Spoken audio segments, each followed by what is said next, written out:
Tonight at 10, the Chancellor lays out some of his spending priorities ahead of Wednesday's budget. Billions of pounds for infrastructure, innovation and more to help grow the British economy after COVID. Children, schools, skills, all of these things, policing and crime, you will see investment across the board in public services. But Labour says the government should be cutting VAT on energy bills now to help struggling families. Also tonight, senior doctors warn rising COVID infections are putting intense pressure on A&E departments in England and join calls for tougher coronavirus rules. The flat owners facing winter with their homes wrapped in plastic as the government tackles the cladding crisis after Grenfell. And the Facebook whistleblower Frances Haugen meets Ian Russell, whose daughter Molly took her own life after viewing disturbing content online.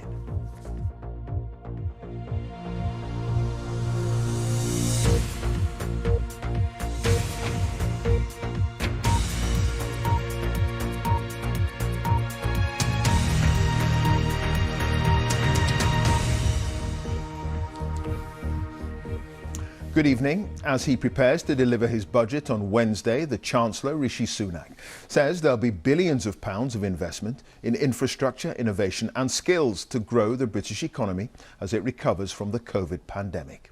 He told the BBC there'd be a boost for the NHS and schools, as well as money for services for children, policing and fighting crime. He acknowledged the rising cost of living, but says this is due to global factors and he didn't have a magic wand to make them disappear. Here's our political correspondent, Nick Eardley. Morning, sir. Rishi Sunak has a lot to weigh up this week. He's been Chancellor through an unprecedented crisis, which has meant unprecedented spending. Now, a trickier path.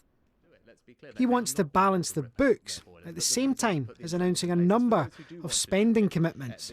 One of the elements of building a stronger economy is having strong public services, and you will see that next week, whether it's the NHS, which we've already taken steps to support significantly to recover from coronavirus, children, schools, skills, all of these things, policing and crime, you will see investment across the board in public services.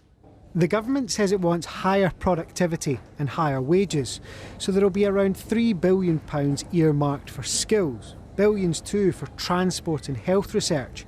Commitments this weekend have amounted to more than £20 billion, a sign the spending tap hasn't been turned off completely. Yet in the Treasury, they are keen to get spending under control, and there are concerns about inflation, which could squeeze living standards and cost the government a lot more when it comes to borrowing. As economies have reopened rather rapidly after coronavirus, that has put pressure on global supply chains. And then the other part of the increase is very much just down to energy prices. Both of those factors are global factors. We're not alone in experiencing those problems. I don't have a magic wand that can make either of those things disappear. The Chancellor will be trying to appeal to different audiences on Wednesday. He wants to persuade many in his party of his Conservative credentials, that he'll manage the economy sensibly and bring spending under control. But then there are voters. The Conservatives have made some big pledges on levelling up, on rebuilding the economy, on repairing the NHS, and none of that is going to be cheap. Labour has warned of a cost of living crisis, higher prices for things like food and energy. When we pay our gas and electricity bills, 5% of that money goes automatically to the taxman. There's something very simple the government could do. It would be immediate and it would be felt automatically on people's bills next month. And that is to cut that rate of VAT from 5% to 0%. There will be no blank cheques in the budget. The Treasury wants to move on from pandemic spending, but there are still big promises to be fulfilled. Nick Eardley, BBC News. So, what can we expect to hear from the Chancellor on Wednesday? Our economics editor, Faisal Islam, is here. Faisal. Thanks, Clive. The budget backdrop is an economy that has rebounded faster from the lockdowns than assumed at the last budget in March, with unemployment no longer expected to hit 6%. But some of that rebound is petering out against a background of supply chain worries and rising prices. It's not just the budget, there's also a 3-year spending review to continue to draw a line under the decade of squeezed spending. And this is the total in terms of day-to-day spending by the end of the Parliament, £440 billion. That is bigger than it is today. Spending is going to rise. But let's give you a sense of how the spending review will carve that up. Well, we already have plans for health and schools in England and for aid and defence too. That's nearly 2/3 of all spending. So most of the debates within government should come here in the unprotected areas. Important public services though, courts, prisons, borders and especially council spending. Now the Chancellor used the phrase across the board increases in spending, so let's dig down here too. These are some of the existing plans over the next 3 years, significant growth in health spending and some in school spending too. Unprotected areas will eventually see a spending rise, but there is a tough immediate squeeze. This could have consequences for council tax, for example. On top of all that, we're expecting extra post-pandemic catch-up funding, for example, to tackle NHS, which would push that up, meaning a further squeeze elsewhere over here. Throw in the need for longer-term investment funds to improve the economy of the UK's regions and also to meet net zero climate promises, all against the backdrop of record borrowing and tax rises, and you have an historic budget balance challenge this week for Mr Sunak. Clive. Faisal, thank you. Faisal Islam, our economics editor there. Well, let's talk to Nick Eardley now, who's in Downing Street for us tonight. Nick, Mr Sunak, it seems, is keen to prove the government can look beyond COVID and has policies and, crucially, the money for a post-pandemic Britain. Well, Clive, the main job of the man in number 11 is to make sure that the economic plans add up. But this is a big political moment as well. Remember that many of the government's big plans were parked during the pandemic. Ministers know they've potentially only got a couple of years to persuade voters that they mean business with some of those big promises. So, and it was really striking actually from the Chancellor this morning that he repeatedly made clear that public spending was going to be a key part of his economic rebuild plan.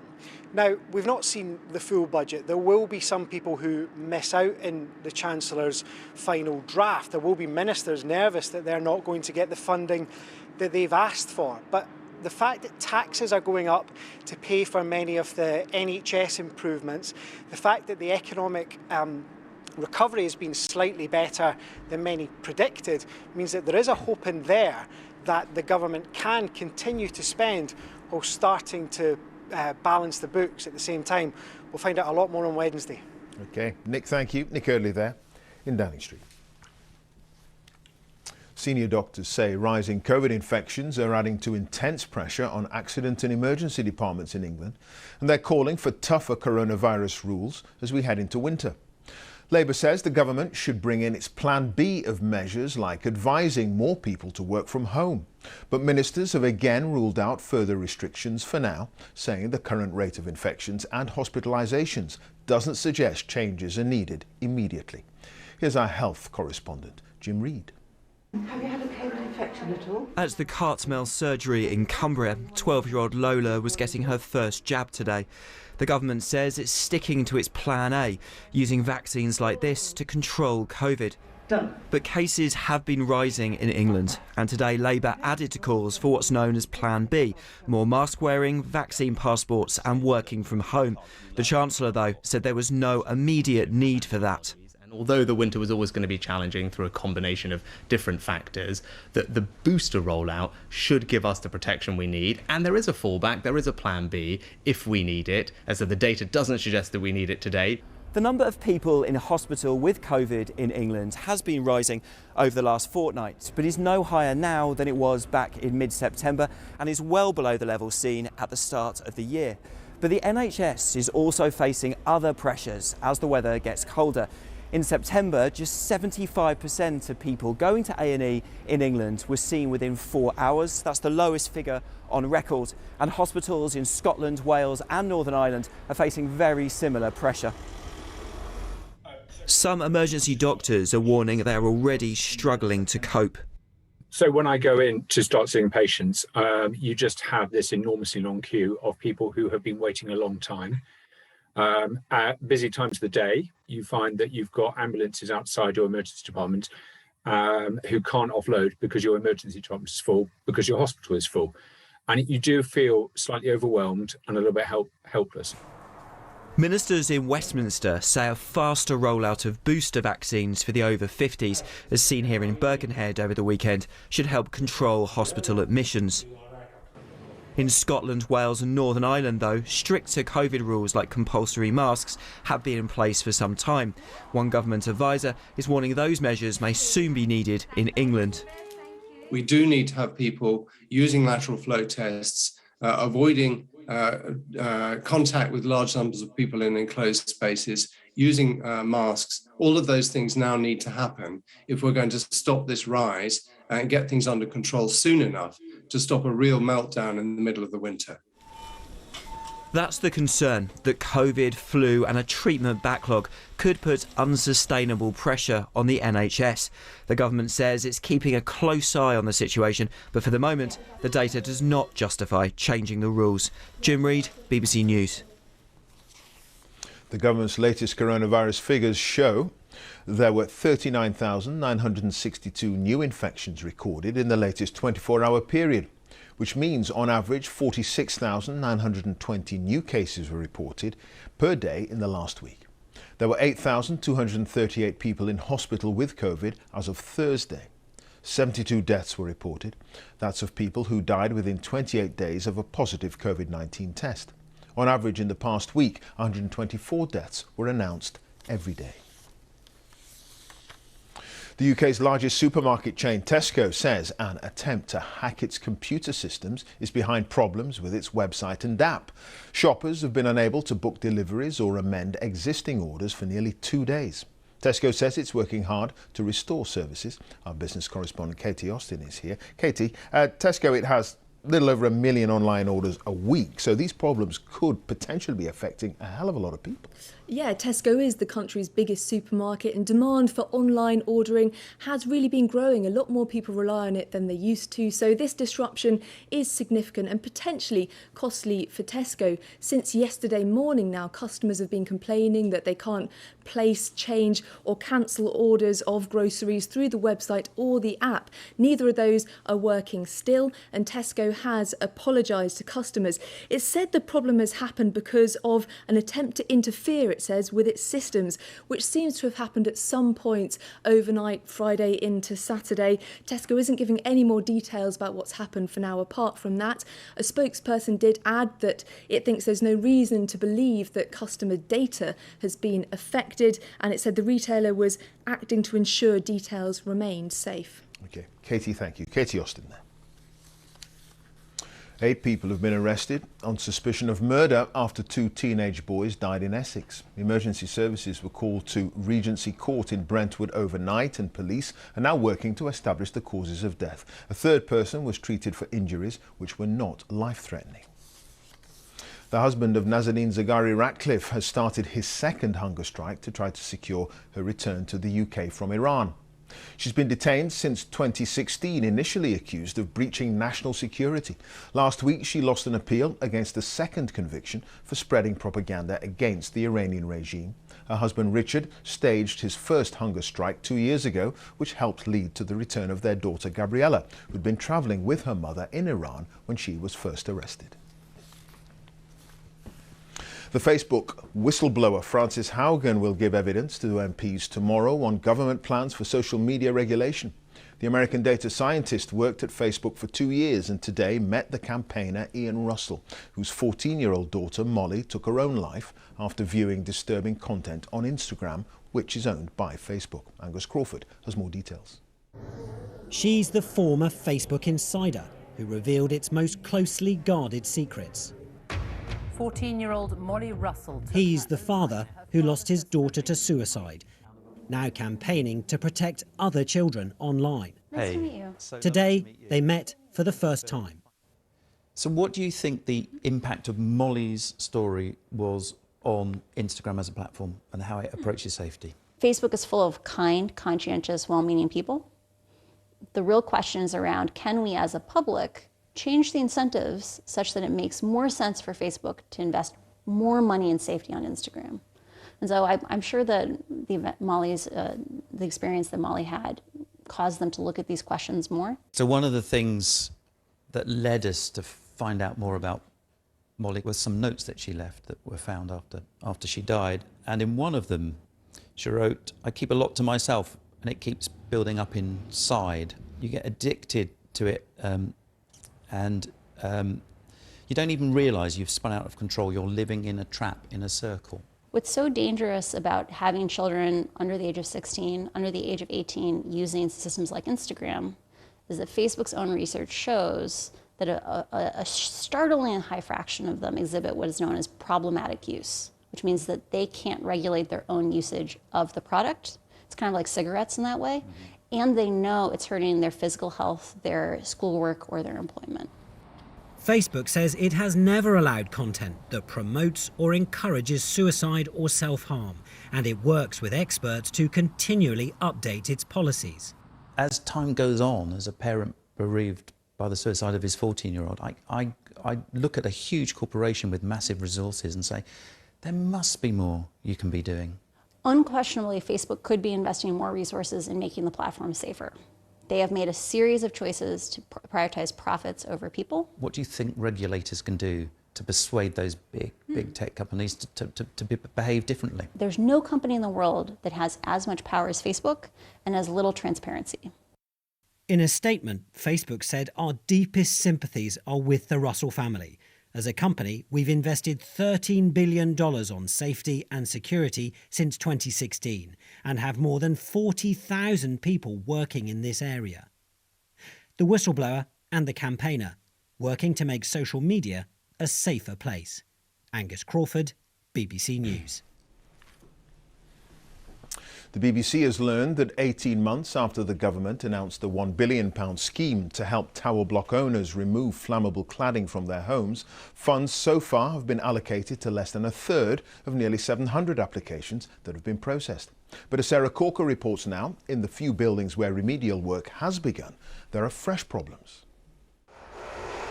Imagine having to live inside this, your home wrapped in plastic sheeting for months on end, windows that barely open, no way to see out. Yeah, Sarah, middle of the day, no natural light.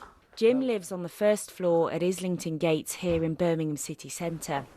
And this is the limited air we can get into the flat. This is the view for the next year that you've got. Yeah, 12 months of being depressed. There is relief that the combustible cladding is being removed, but government funding won't cover the full cost of almost £9 million. It means leaseholders need to find more than £1 million between them. That's at least £20,000 each. What's it like living in this box? You haven't got a clue what's happening outside. It affects you mentally, it makes you depressed, it makes you very stressed. The stress is worse knowing you've got to pay for it, and you've got to pay for the privilege of living in a dark, dull box. In my case, £20,000, and I grind my teeth. You feel like you're suffocating. Just next door, Liz and Rodriguez are renting this one-bed flat. They not only have to cope with the building work, but there's a serious damp and mould problem too. It's horrible.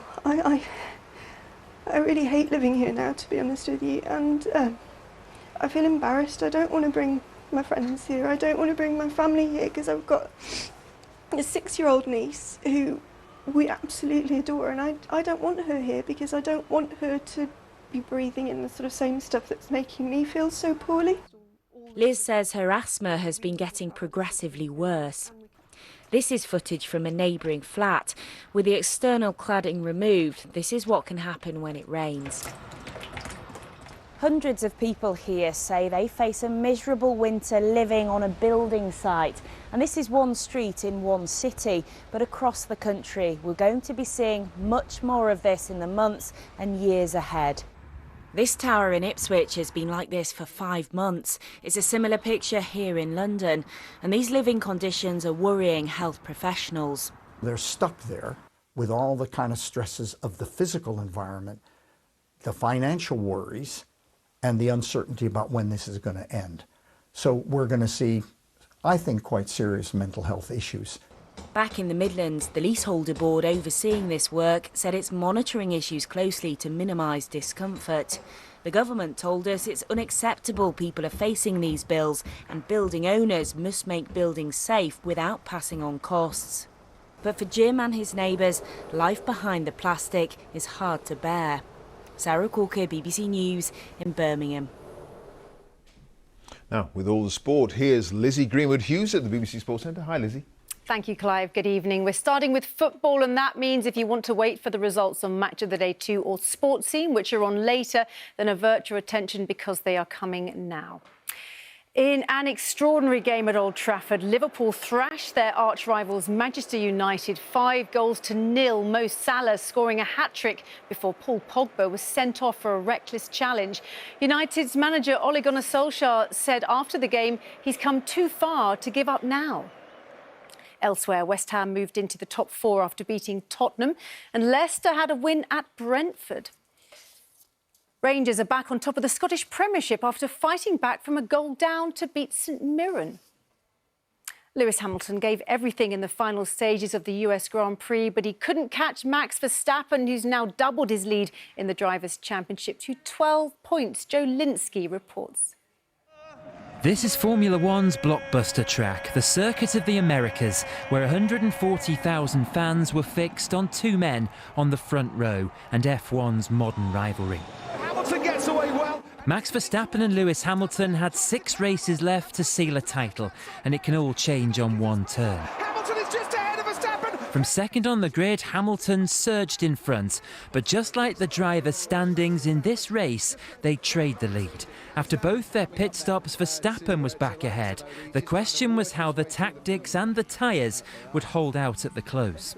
Verstappen's chasing his first world title. He knew these nerve-jangling laps could be the difference. After 56 times round the track, it came down to the last corners. Max Verstappen wins the US Grand Prix. Verstappen's lead at the top is now 12 points, and this sport's great rivalry comes down to 5 more Grand Prix. This thrilling season will have more tense turns to come. Joe Linsky, BBC News. Well, just before that race on the same track in Austin, Britain's Jamie Chadwick wrapped up her second successive W Series title, fighting off her British rival Alice Powell on the final weekend of the season.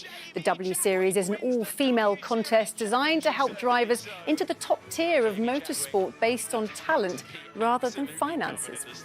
Pakistan's cricketers pulled off one of the best results in their history by beating favourites India in their opening game at the T20 World Cup. Pakistan put aside chaotic preparation to stun their rivals, first by bowling them out for 151 for 7, and then with a perfect batting display, cruising to victory without losing a single wicket. It's India's biggest T20 defeat and the first time they've lost to Pakistan at a World Cup.